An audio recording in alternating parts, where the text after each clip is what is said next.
Well, it's going to be a city council meeting tonight, and we're going to talk about that with the Iron Lady. It's time for some straight talk, McClendon. So, first want to, I first want to, sorry, I'm seeing a poor internet feed. Let me know if those of you who are watching, if you're having a bad feed.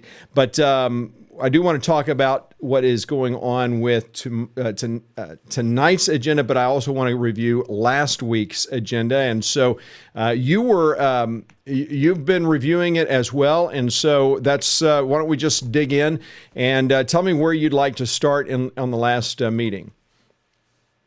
Well, first off, it's the last meeting took place on October 8th. That's right. I actually was not in attendance, but I did review the information, and I did talk with Mayor Keith Short at another gathering, so briefly on some things. So anyway, I guess we can see this presentation to the city council, which is expected, and he was hired on for about $9,000 to do this particular study. And it was requested by staff because they believe that the staff believed that the cost of $55 was inadequate. So hang on one second. I have one moment. Sorry. No problem. Just be aware that Adrienne is the Iron Lady for a lot of reasons. One of the reasons is because she knows the most and she keeps up with what is happening all the time at city council meetings. Sorry. And so one of the things that we do, me and Scott Turnbull, Adrienne and I, we will meet regularly over the phone. We'll review the video from the city council meeting, go through some of the things that occurred. Of a portion of the monies does go to the developer for as part of an agreement that was made with the city a while back. And right now, the current rate is $55, but the rate is being considered. It's going to probably be a decision that's going to be made in November this year to decide if they're going to raise the rate or not. It doesn't appear that I'm pretty sure, based on the discussion that they had on that night, they didn't make any decision, and they're expecting to have North Texas Water Municipal District. They're supposed to be presenting this evening. Yeah. And then at that point, they'll be able to have a discussion and possibly make an action to either keep to the same rate of $55, or they're going to possibly do a rate increase. Now, then, what was suggested? Now, but before you continue, I just want to make sure that those who are watching understand that this is specific to the PID, the Public Improvement District, which is primarily Sonoma Verde. So those who, if you don't live in Sonoma Verde, this topic really doesn't apply to you. But those of you who do, this is very important. Go ahead, Adrienne. Yeah, only the residents in Sonoma Verde would be affected by this because we have sewer here. So, and I am currently a resident in Sonoma Verde. So, as is the mayor. Yeah, I forgot exactly. The mayor is also a resident as well. Anywho, so the suggested rate was about $57. I do have a little bit of a problem in some of his presentation materials that he presented to the council because discussion was kind of talking about like there's going to be a ginormous increase of up to 15% is what has been talked about in the marketplace. Again, this guy is normally he presents these types of studies with other cities and other districts to kind of give a what he suggested a forecast for finances. So I've never really heard that from anybody from a representative from North Texas Municipal Water Supply. And also the numbers that normally usually come out at the beginning of the year because there's these documents that usually officials would read, and it's always between 2 to 5% increase, which is normal because you have to pay for operating expenses and costs. And again, the major component of this discussion is important because there is two major infrastructure changes that are happening, and we're not a member city at this time. We are going through Rockwall, so they're kind of like our middleman a little bit, and so we're having to pay them, and plus they charge us a little bit more for going through them. And also we have to there's a new infrastructure that's North Texas Municipal Water Supply is also doing with their system. So the number that he suggested is $57. Now, when I'm doing my own presentation that I'm going to present to the city because I've done this before back in 2016. I presented to the city council, the first city council. And in fact, Robert Steinhagen was a council member at that time, and Nathan Hodges was the mayor. And I presented to the city council at that time to reduce the rate from $69 to $55. And I reviewed with developers and the city administration at that time, and we went through all the numbers and all that. And $69 was extremely high for the amount of people that we had currently in Sonoma Verde. So it made sense to reduce it to $55. We are not exactly at the number that we had forecasted back then. We originally were expecting to be higher by now, but we're not. And so, and it's not a bad thing. It's just the way that the market works in the real estate market. So, I suggested back then that we should revisit this back in 2019 to review the operating expenses and the costs and all that. And so here we are in 2019. So I kind of expected us to kind of review the numbers and the rate to be increased, not significantly, but within a reasonable amount. Yeah, and what I'm showing right now is the slide that from the presentation that he gave, page 12 of that presentation, where he's showing a progressive increase year over year from January 2020 57.75, October 2020 60.64, then up to 63.67, then 66.85, and 70.20. Is that what you're referring to as a gradual increase? Yeah, he's referring to starting point is at $57 and then gradual. Now he's talking about revisiting almost every 5 years, over this course of time. Because of the infrastructure items that are being introduced, that's going to be an issue. And we're probably going to have to revisit this again in another year, just to make sure that we're making sure that the costs are being taken care of. So, yeah, and one of the things that now, of course, you, the Doctor of Finance, Mr. Turnbull's not on here. This is where the two of you kind of part ways, and yes. His concern is really, and I have a concern too, because we're basically the council is basically taking from the revenue surplus that is established to basically ensure that if something does break, that there's money there. And the question is, yes, there may be less houses, but because there's less houses, there would be a greater need for a higher rate. Until you get more houses, then maybe you can lower the rate. That would be the reasoning behind going ahead and going with a little bit higher rate. But you disagree with that? Well, eventually, once we reach 1095 homes, which is going to be significantly many years down the road, we're going to have a lower sewer rate. But until then, we're kind of, I guess, we're under right now. We're not where we would like to be.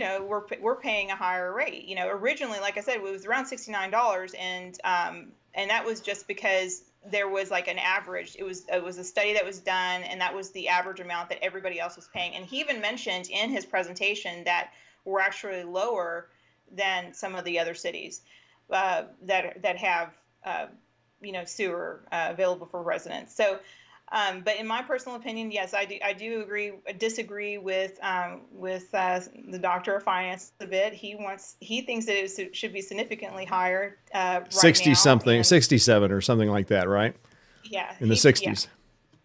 He's in the 60s. That's what he says. I personally think it should be between $57 and $59, and then again we revisit it to make sure that we're covering the expenses, because the one factor that we cannot, well, actually it's two factors. The two factors that we can't, set in stone is, number one, the housing, the people coming in, and the other is the infrastructure cost of these two things that are coming in from North Texas Municipal Water District, as well as the cost from Rockwall. So, and we already know that the water rate is going to change annually with Rockwall, and it changes every year. The number gets approved in September of each year because of the budget that they have to establish, and then and then it's issued to all the cities that use them. So in October.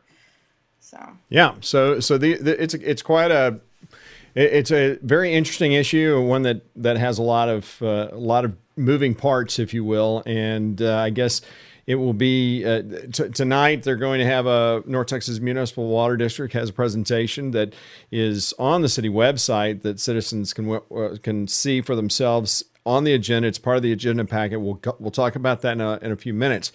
So, is there anything else on this issue that you wanted to cover? No, just like I said, I think that I think they set for themselves, the council, that they're going to have to make a decision sometime in November. Maybe I think they're going to only have one city council meeting in November, and that's whenever they're going to make their final decision, either to change the rate. And my only suggestion for the city council, this is the one thing that I will, if I were to advise them or give them advice, is like, hey, you probably. I think they were talking about like, oh, well, we should do it in January. We should raise the rates in January. But really, you have to kind of like give adequate time to kind of inform the people and that kind of thing. And I would suspect that the best time to do that is probably in another year, whenever you're reviewing the budget and budget season, and then establish the rate. Finalize it in September, and then the rate changes in October of next year. That's right. Okay. Well, all right. So going on to agenda item 6.3 and 6.4. This is the letter engagement with the auditors. Let's talk a little bit about that. Well, it's just it's just an engagement letter. We've done business with them before.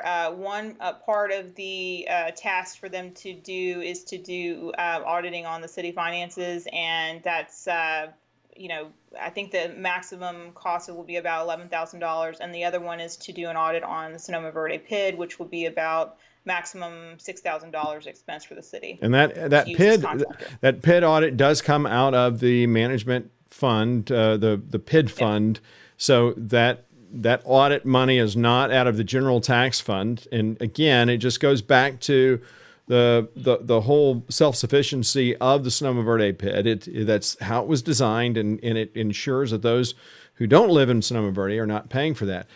Can I beat my horse, the horse that I beat all the time? Is that okay with you real quick? Sure, go ahead. Okay, and if a lot of people forget that the whole reason we have the fire department issue is because I was insisting upon an audit for the volunteer fire department. This is something that when I was on city council, the fire chief and the treasurer, Herman Larkin, had agreed to do if we increased their funding 47%, which we did, in spite of the fact that we had a successful tax rollback. We had enough money to give them a significant boost, even though you had people like Mark Kippen and Mike Donegan saying that if you approve the tax rollback, if you vote for the tax rollback, we won't be able to fund the fire department, which wasn't true. Not only were we able to fund the fire department and give them 47% increase that next year, we also put money toward added money from the excess revenue that we had into paying off the debt early. So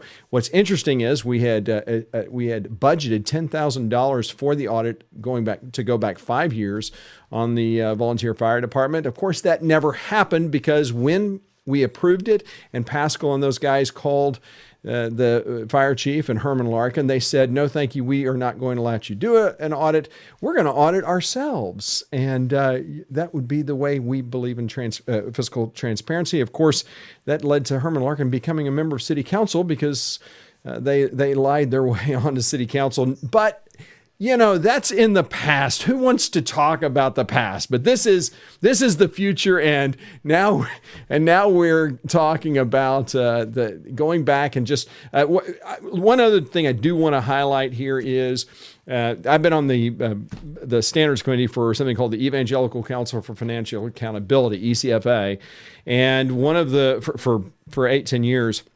And one of the standards that we have is that you change your accounting firm every 5 years as just a matter of good practice to ensure that you have fresh eyes looking at your city budget. This is something that I proposed when I was mayor and had put into place to start that process of looking for a new new auditing firm. And so because we've had this same auditing firm for now, I think almost 12 years, if not more. It's not that they do a bad job. That's not the issue. I think they do an amazing job, great job. I have nothing but good things to say. I just think there needs to be a new set of eyes. The other thing I did was establish for the first time an audit review committee. And of course, there is no audit review committee anymore. So when those on city council who campaign for fiscal and financial transparency of government, all these nonsense things, I was actually doing it and they are not. And so that moves us on to, is there anything else you want to talk about in this issue? No, I think you beat that horse pretty good. So. I'm pretty good at that. I thank you very much. All right, well, let's move on. You want to talk about the Rockwell Hilarious banner? I did actually a show on that just a few minutes ago. I don't know if you saw it, but I did. I just want to say, I kind of think that would be a very interesting show to have the editor come out to Bunker Bob's place and, do a little, an interview of some sort. I don't know. I actually kind of want to hear what he has to say in regard to where he wants to take the newspaper. I've noticed there has been a change in the articles that are being written, and so it's a good thing. There's a couple of typos here and there, but other than that, I hope that this will be a good change for the banner. So that's good. I do too. So speaking of the Rockwell Herald banner, I think you kind of touched a little bit about the requirements from the state about, and they did discuss it at the city council meeting. It's about the item was to approve the official newspaper designating the Rockwell Herald banner to be the designated newspaper. And one of the requirements is that it has to be a weekly publishing, and basically that's our only newspaper right now. And so we really kind of had no other choice. There is the Dallas Morning News, but the cost, it would be significantly substantial. I've seen the numbers. It is significantly more expensive. It is significantly more expensive. We certainly were looking at that when I was on the council and mayor. Well, one of the things that was brought up, and again, it's never really gone into any further than, well, why did we have to spend so much money on a couple of requests to have items in the Dallas Morning News earlier this year? And I just want to highlight, the staff ended up doing it on their own without this discussion with city council because of time restrictions. But in addition to that, it shouldn't have happened in the first place, is because we had those who were serving on planning and zoning, and they just didn't show up to the meeting to make quorum, and that affects the city. So whenever you decide that you want to get go on to a committee like that, you have to understand there's newspapers that are having to be contacted to inform people of public hearings, things of that nature. And so if you don't show up to a meeting, it costs the city for that expense. And the publication deadline, I think, is on Tuesday. Is that right? Tuesday for a Friday publication, or is it earlier than that? Talking about with Dallas Morning News? No, I'm talking about the Dallas Morning News is I think 24 hours, 48 hours. I think they've got a much smaller window. Rockwell Hilarious banner is with Rockwell Herald banner. I thought it was like Wednesday morning at like 9, something like that. But anyway, either way, the point is that they never talk about that. They don't want to explain to why it's important to show up to meetings, because these things are, there's rules and restrictions of what we have to do in a governing body. So yeah, if you don't show up, if you don't have a quorum for the meeting, then you can't have the meeting, and then you've got to put out another publication for the next meeting. So yeah, those people who are on the Planning and Zoning Commission that don't report that they're not going to attend and leave the city staff having put that article in the newspaper by law, they have to do that. It really messes up a lot of taxpayer dollars. Mm-hmm. So that's pretty much it. They agreed to have Rockwell Herald Banner as the official city newspaper, and so not much of a choice there, is there? And then they ended up, Rockwell Herald Banner ended up producing an article that next edition, which was the utility I feel fund. like it was the obligatory article to write to let everybody know, like, we're official newspaper for McLennan Chisholm, and they wrote a couple of things about what was said at the council meeting, and so that was about it with that. Yep. So. All right. Well, good deal. Let's move on to item 6.6, which is the Veterans Day Memorial program. Why don't you tell us a little bit about that?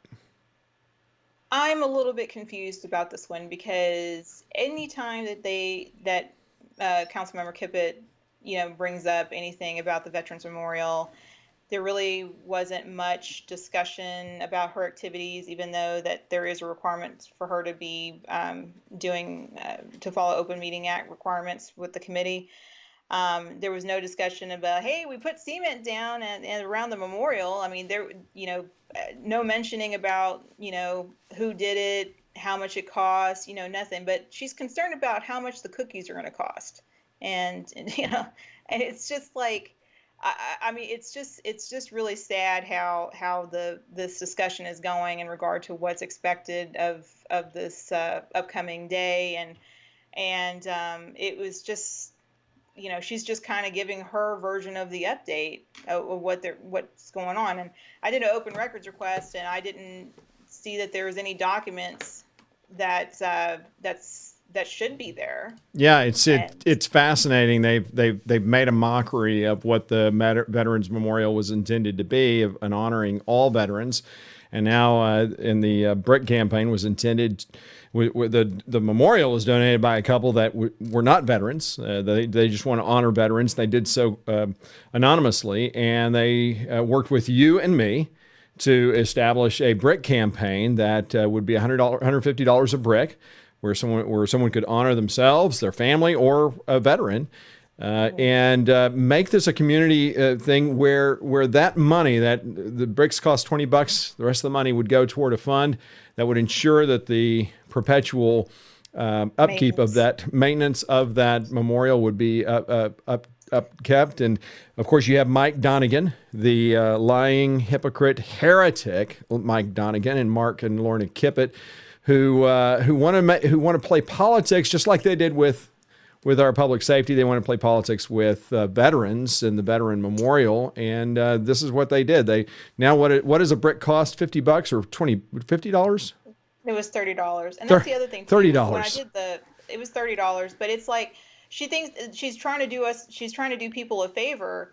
But again, if you don't have what's it going to cost for maintaining the area, and then at some point, if there was, or if there is damage that happens in that area, there's no contractual agreement between the company that put down the concrete or whoever's installing or anything like that. I mean, there's nothing. So who's going to have to pay to repair it? If the city does decide to repair it, it's going to end up having to come out of the general fund, because there's nothing set aside to take care of that cost. So, and that was one of the things when we had the discussion. I mean, we pretty much gave you a heated discussion. Other council members and I told you, like, we didn't want to have this to be a burden or expense, and by agreeing to have this memorial in the first place. Right. So, and that's why we proposed that brick campaign, to ensure that taxpayers would not bear the burden. But I knew, and I still believe, that we have citizens who live in our city. Now, what Mike Donegan and Mark and Lorna Kippett, what they want you to believe is that we have that the people of McLennan Chisholm are destitute. They can't afford $150 for a brick to honor veterans. Are you kidding? What a mean thing to do.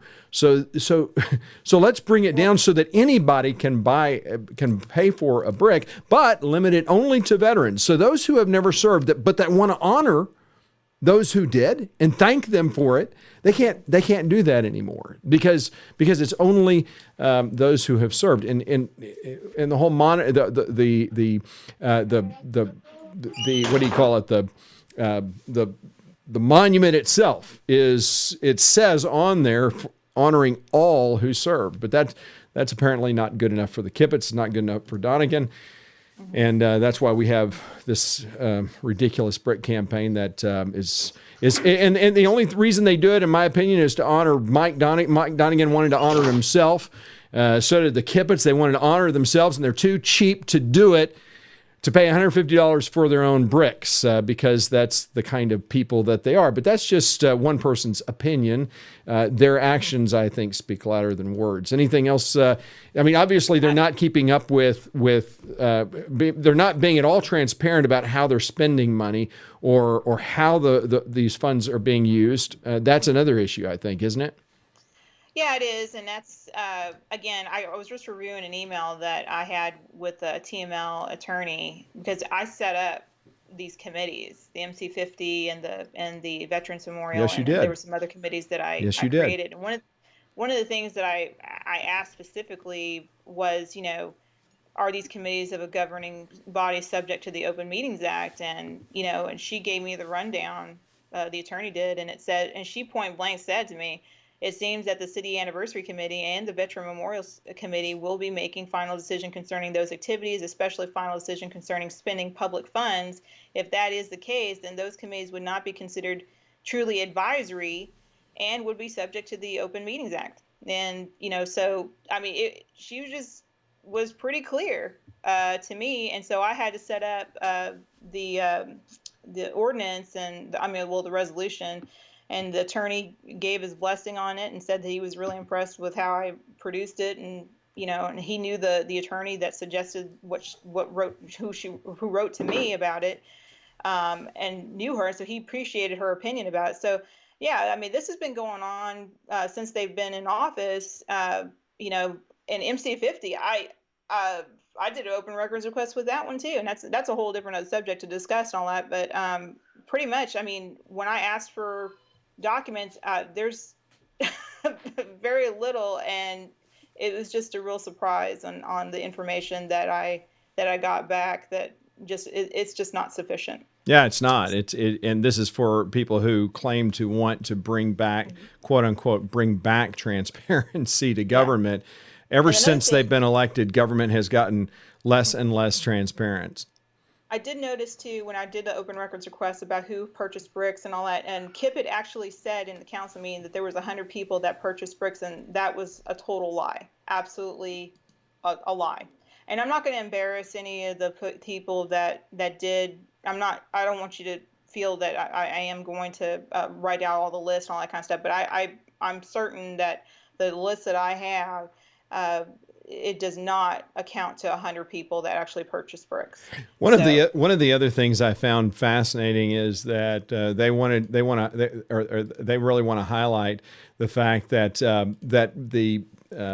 those who were buried in McLennan Chisholm Cemetery, that they're getting a brick, and that's something that the donor couple who gave that monument had said that if that's something that the veterans wanted to see, that couple was willing to give pay $150 each for each one of those veterans to be enshrined in that memorial. That was important, and that was a couple $1,000s worth of potential donation that basically walked out the door because Mike Donegan and the Kippets think themselves too poor to put up the $150 on their own. So it's despicable. It's disgraceful. It's disgusting how these people play politics with veterans. I think they just politicized it and they used it. Absolutely. And I think that it's a common thing that's happening these days is that they find groups, whether it's they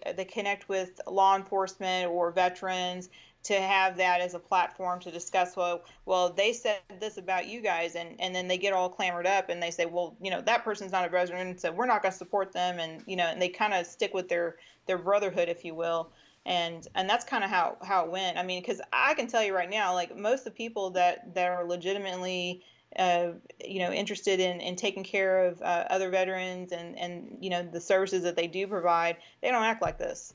Yes. It's like. And then the other thing too with the fire department, I mean, I feel really, really bad about all those who are those who legitimately just want to be firemen and fight fires and be the heroes that they are. And so I think that those who were in leadership or public officials who got in this mess that just really they just abused those those people that just wanted to just fight fire, or they have or they're a veteran. I mean, they're not into politics. They don't know what all the different things that are transpiring. And I just feel like that they were personally just used. So, moving on, we can go back. You're so cynical. I just got to tell you, I can't believe how cynical you are. Just surprises me. So disappointing. I'm disappointed. So, I'm kidding. Would you like me to get loud? I can't. I can. Well, look, I just the one thing that I wanted to kind of discuss about this is something I'll get really fiery about is so remember back in the day when we created I wasn't part of the planning process of the comprehensive plan. Yeah, neither was I. So yeah. And if you go and look in the comprehensive plan, you know exactly all the people that were involved in this, and I can tell you that it's a very, very small amount of people. Very select group. Yes, and it's a very specific group. And so there's a discussion about on 6.7, if you on the agenda, it talks about that they were thinking about having an appointment process of going through the comprehensive plan review, and it was suggesting to have members of council, and then they were going to have a couple of people from P&Z. Well, this is something that I'm going to have to I'm probably going to speak about, because this is going back to exactly where this whole problem started happening years ago when they created the comprehensive plan. The issue is that they are not, getting other people, the actual citizens involved in this. See, originally, whenever I suggested, staff was not on board in the very beginning about this. At the beginning of the year, actually, we started this last year around this time. We were wanting some changes with the city planner and city engineer. And so I was all, let's get this going. We need to get this. And so we made a decision to have that on the agenda, to have a review at the beginning of the year. And so we started interviewing city planner, city engineer, and we ended up interviewing them. And I was pretty much the main one that was asking a lot of questions to the city engineers and planners, because I wanted somebody that's not only been successful in planning other cities, but to get us where we need to be so that we can be prepared for the expansion of 205, and to make sure that we have the right zoning for what our city desires to be. Yes. Okay. And so I asked a ton of questions, and I felt confident with the master group that's been hired. And one of the things I had expected was that they were going to facilitate a citizens summit. Okay. And it was not going to be like a couple of weeks time. It wasn't going to be just a simple survey. This is going to be a process of about a year to do. And they were going to facilitate a way for them to get information from the citizens, and then figure out a way to package it so that is presented to the city council, and for us to understand, like, what do our citizens really want. Yep. And before, I've got to interrupt you for a second. I apologize for this, but Campbell just got home and she came to get DJ. This is DJ, her new puppy, and that is Dobby Jr. And those of you who know the story about Dobby, her other sweet chocolate lab passed away, died of a congenital heart defect when we were running just about 2 months ago. And this one is Dobby Jr. And so this is Campbell Squirt, I call her. Say howdy. Hi. And guess who we're talking to? I'm talking to Miss Balkum. Mrs. Balkum. That's right. We're talking to Miss Balkum a lot in the car. So she loves it when I get to talk to Mrs. Balkum, because it's always exciting. So anyway, yes. Oh, he's so adorable. Isn't he precious? He's 8 months old, or 8 weeks old, and had his second shot. So be careful. He's a little sore over here. But anyway, had her. So I wanted her to come get him because he was starting to whimper while we were on air. Love you, Squirt. So, all right. So I apologize. Can you remember where you were just a minute ago before I rudely interrupted? Essentially, basically what we're facing right now is that they made an appointment process with city council suggested for William Dahl and Jim Bloom. Again, Jim Bloom was not there at this meeting, and then they suggested for Nathan Hodges to be a not rotate in. That's not the word I want to use. Alternate.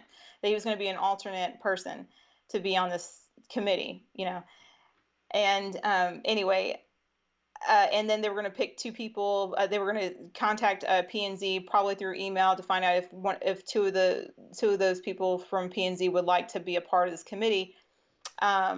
Anyway, it's already starting off on the wrong foot, and again, it's basically mimicking exactly what happened many years ago in the start of creating the comprehensive plan, and that's going to be an issue that's going to affect those in the future of our city planning, because it's not going to get us to where the citizens are truly enjoying where they're living and being a part of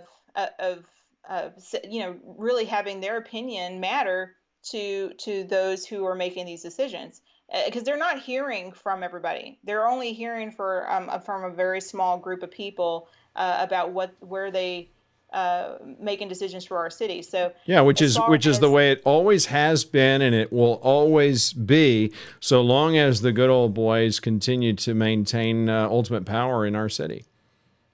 Yeah, and that's kind of where I'm kind of not kind. I am so livid with how far these gentlemen have gone to, and they need to understand that there's a place for citizens to be involved in being able to share their opinion, and for them to remove the citizen surveys from the city website, that is unacceptable.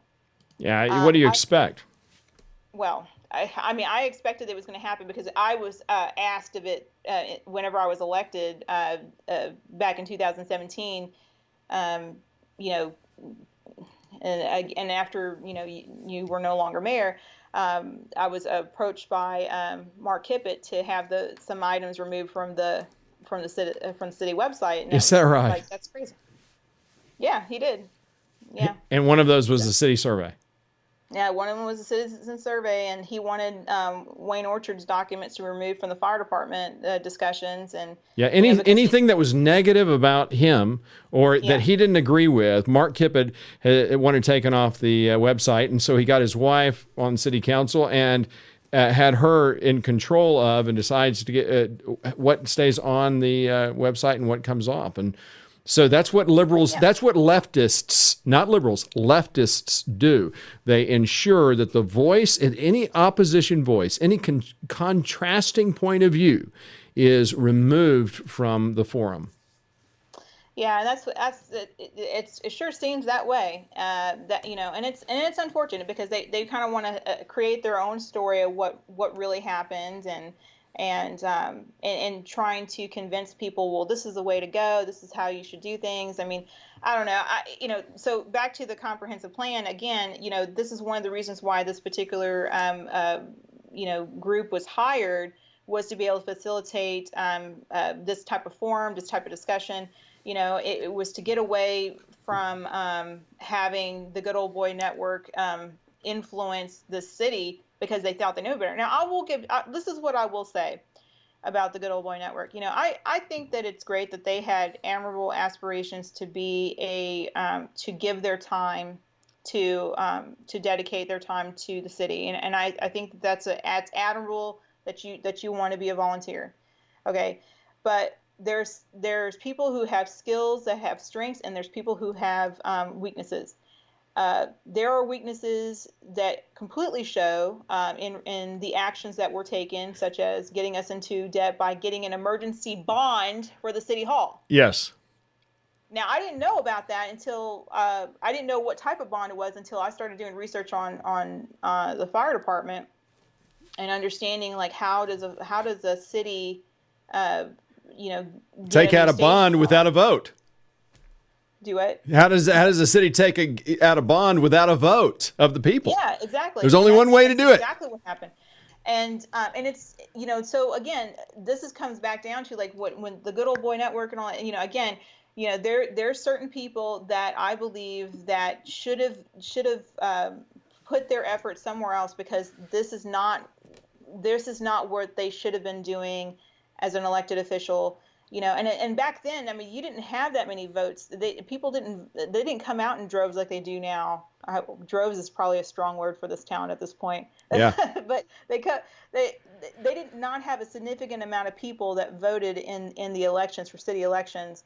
And we're talking 16 people probably voted back then. Yep. So and because nothing was going on. Communications. And we all trusted, and I mean, it's understandable why that happened. I mean, frankly, I mean, if I remember when we moved to McLennan Chisholm, one of the things that really turned me on about the city was our city hall. How small it was, just this little shack. I said to myself, if this is the kind of government that we have, this is the kind of place I want to live, because they understand that government is of, by, and for the people. And when we want to have preserve our wide open spaces, limit the size and scope of government, keep our taxes low, this is the kind of government that fosters that, or that's the kind of elected officials that foster that kind of mentality. And what we didn't know when we were moving in was that you had Gary Moody and you had Mike Donegan that has this plan that he's never shared with anyone. And he wanted that they have big plans for McLennan Chisholm. They want to make us more homogenized with all of the other cities. They want to have their names in stone, and they've already done that many times over. And so this is their legacy, and of course they're getting kickbacks left and right under the table.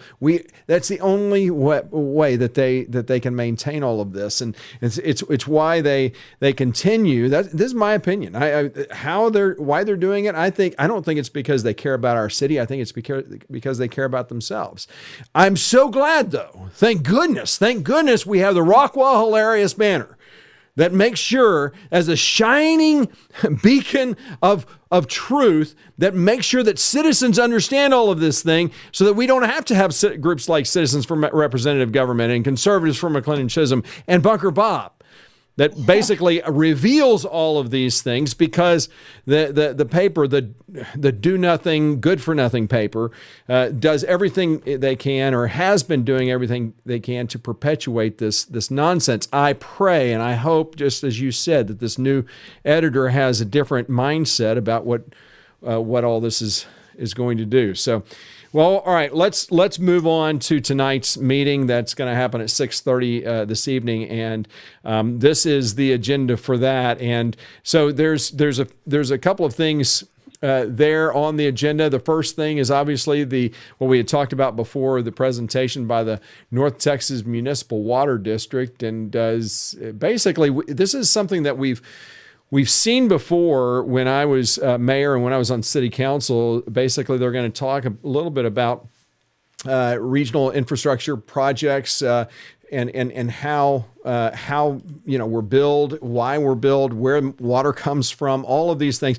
It's a very good lesson for citizens that have never heard this kind of presentation and are interested to know a little bit more about how the North Texas Municipal Water District works in conjunction with our city and with other cities in the county, and how all of that works. I'm sure they're going to have a few other discussions as well. What do you think? Regarding the North Texas Municipal Water District. Sorry, go ahead. I think they're just going to present. It's an educational thing, and just to kind of be able to determine, making sure that they're aware of all the infrastructure that's coming. And I think just to hear from them, like what the expectation is of the increase, because again, the previous presenters told them it was about 15% is what they heard in the marketplace, and then they changed their mind back in April that they changed their mind. But again, there's been no historical evidence of that. So anyway, so we'll hear from what they have to say. I think it's just going to be educational, and then they're going to make a decision based on the facts that they have in front of them, probably in November. So. All right, very good. And then also on the agenda is the discussion and consideration regarding the interlocal agreement for the fire protection service between Rockwall County and the city of McLennan Chisholm.